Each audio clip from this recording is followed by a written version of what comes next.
It was the year 2000. Dorian Cronin was fed up. For an unsaid amount of years, Mr. Brown was dealing with his animals, and the government wouldn't help him. Cronin would write a book. Many say it is fiction for the pictures, but I have come to see it as true literature, truth-telling. I will now describe to you the real, yet unfortunately unknown event of the animal strike.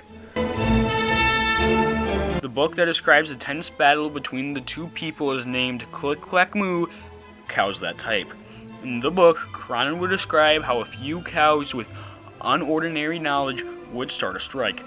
By the looks of it, Mr. Brown is a major farmer in his area, meaning that he is the main producer of food.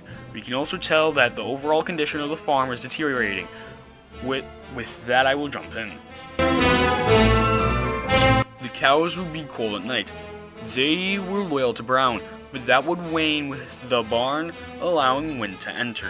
When Brown left a magazine in the barn, they would see their answer, heated blankets. They would try to subtly hint to Brown their needs, but this would go ignored. Then they would find it, the typewriter. On day one of the strike, Brown would walk up to the barn door. Furious typing would occur. When he got there, a letter would be found on the door, reading, "Dear Mr. Brown, the barn is very cold at night. We'd like some electric blankets, sincerely the cows." Brown would neglect the cows, leading to unionization and a strike. The next day, the cows would leave another note. "Sorry, we're closed, no milk today." Brown would go on to day 3, for the local towns still needed their milk. And because of this inability to access the barn, Brown would also fail to offer the eggs. On the aforementioned day 3, he saw another note. "Dear Farmer Brown, the hens are cold too. They'd like electric blankets, sincerely the cows." That night, a local mayor would call, reportedly saying, "Mr. Brown, we are waiting for the eggs and milk you promised. Because of you, our citizens are getting worried that you can't supply."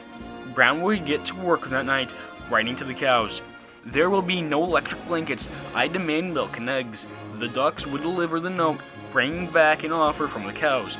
Brown agreed to give electric blankets for the typewriter. The ducks would retrieve the typewriter, but Brown would get a demand from the ducks. Where many people fail to see what the book Animal Farm is truly about, where some say it's a book based on idealism and totalitarianism, I see it as a warning that as a farmer, neglect of the animals would lead to your downfall. This is a great example of that. Brown would put the risk of thousands of people just for his own economic interests, while the cows went on strike without bothering to negotiate. They covered this book up, much like they did with Margaret and H.A. Rey, to ensure that the government doesn't lose trust with the farmers. Every time a book is written, the government has a chance of being exposed. This time they were lucky, they snuffed it out. But now I am at risk, for I uncovered the great lie of the government. In this book, we saw how the government's corruption, workers' neglect, and employers' laziness can snowball into something too big for anybody. In only a few days, the economic well-being of a whole town was threatened. If you don't believe me, all I can say is, ignorance is bliss.